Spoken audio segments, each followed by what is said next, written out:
अगर एक राज्य में आग लग रही हो, पूरे राज्य के अंदर आग मामूली नहीं हो, आग धधकती आग हो, उसके अंदर आपने जिस रूप में अपने को पेश किया, सुप्रीम कोर्ट के इंडिकेशन मिलते ही मेरे ख्याल सेकंडों के अंदर बात खत्म कर दी मैंने, सेकंडों के अंदर। और मुझे अफसोस है कि कहां मणिपुर जल रहा है, कितने लोग मारे गए हैं, 150 लोग मारे गए, 200 मारे गए, 500 मारे, किसी को नहीं मार रहे, कोई हजारों की बात कर रहा। वहां का मुख्यमंत्री कह रहा है कि आप तो एक रेप घटना की बात कर रहे हो, ऐसी 100 से अधिक घटना हो चुकी है मेरे राज्य के अंदर, और पता नहीं अब आगे 1000 तो उन्होंने बताई, अब तो फिगर आ रहा है 3-4 हजार FIR लॉन्च हो चुकी है। तो कहने का मतलब है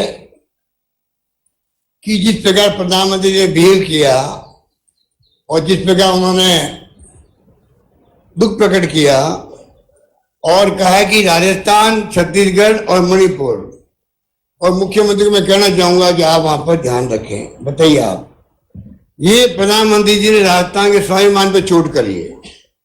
कहां तो मणिपुर है जहां पर क्या नहीं हो रहा, वहां क्या नहीं हो रहा है, और वो कहते हैं 140 करोड़ जनता को संसार होना पड़ रहा है। 140 करोड़ जनता को संसार नहीं होना पड़ रहा है, वो तो दुखी है आपके सरकार के कारनामों से, आपकी विफलताओं से, आपकी लापरवाही से। एक बार गृह मंत्री जाके आ गए और तीसरी कर ली, जलते रहे, मरते गए, झोपड़े जल रही है, सब कुछ चल रहा है वहां पर। और जो रेप और जो घटना जो आप देख रहे हो, क्या क्या नहीं हो रहा है, उनके बारे में आपने खाली चंद सेकंडों में अपनी बात खत्म कर दी, फॉर्मेलिटी करके। वो खुद नहीं जाते, मान लो PM मीटिंग बुलाते, बराबर रेगुलर पता करते क्या हो रहा है, प्रोग्रेस क्या है, कंट्रोल कैसे होगा।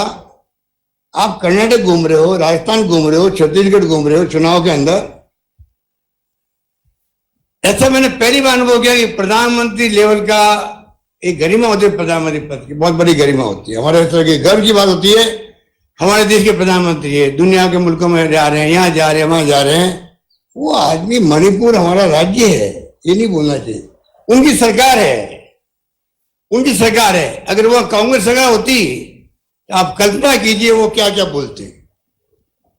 तो कहने का मतलब कि ये बातें भी देश में हो रही है, जो बहुत दुखद है। मैं जो आज आपके सामने पेश हुआ हूं, आपको मैं तकलीफ दी है वो मैंने विशेष, जो कल एक्ट पास हुआ है वो हमारे लिए इतिहास बन गया। नरेगा की बात मैंने छेड़ी है कि नरेगा, राइट टू नरेगा दिया है देश को, 4 कानून बना के विशेष सोनिया गांधी ने और मनमोहन सिंह जी ने। आजादी के बाद पहली बार किसी सरकार ने अधिकार आधारित युग की शुरुआत करी है। उसका लाभ क्या मिल रहा है आप सोच सकते हो, कल्पना कर सकते हो। पूरे देश के अंदर बच्चों को 8वीं तक की शिक्षा फ्री प्राइवेट स्कूलों के अंदर। आपको मालूम होगा, खुशी होगी, राजस्थान सरकार ने 8वीं से 12वीं कर दी। राजस्थान के पहले गवर्नमेंट देश के अंदर जिसने 12वीं तक भी हमने कर दी। फूड सिक्योरिटी एक्ट लागू है, राजस्थान लागू हमने 2 रुपए की बजाय 1 रुपए किलो गेहूं कर दिया था उस वक्त में भी। हम तो वो फॉलो कर रहे हैं जो कि वहां पर फैसले हुए थे। तो कहने का मतलब यह है कि समय आ गया है कि आप विश्व गुरु बनने की बातें कर रहे हो, पहले घर को संभाल लो। जो हमारे देशवासी हैं, भुखमरी के शिकार हैं, कुपोषण के शिकार हैं, उनका क्या कर रहे हो? उनके जीने का अधिकार उनको भी है। ये हमने जो कानून पास किया उसकी भावना भी आप समझ लो वही है कि कानून क्या कहता है, संविधान क्या कहता है। संविधान की जो भावना, राज्य की नीति निर्देशक डायरेक्टिव प्रिंसिपल जो हमारे हैं, उसमें कहते हैं समान न्याय और निःशुल्क विधिक तत्व नंबर 1, कुछ दशाओं में काम, शिक्षा और लोक सहायता पाने का अधिकार, और कर्मकारों के लिए निर्वाह मजदूरी आदि। ये आप बताइए कि कॉन्स्टिट्यूशन असेंबली के अंदर महान नेताओं ने डिस्कशन किए, डॉक्टर अम्बेडकर का संविधान आया। आज समय आ गया कि हम मांग क्यों करें बार बार। आप लोग गवाह इस बात के, मैं कई बार कह चुका हूं कि मैंने प्रधानमंत्री को पत्र लिखा है, रिक्वेस्ट करी है कि 4 कानून बनाए मनमोहन सिंह ने, 5 आप बनाइए।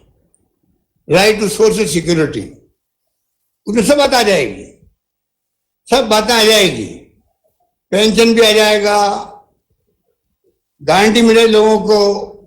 वो वक्त आ गया कि आप सोशल सिक्योरिटी का नाम दीजिए, उस अम्ब्रेला के अंदर तमाम बातें आएगी। उससे हर परिवार देश का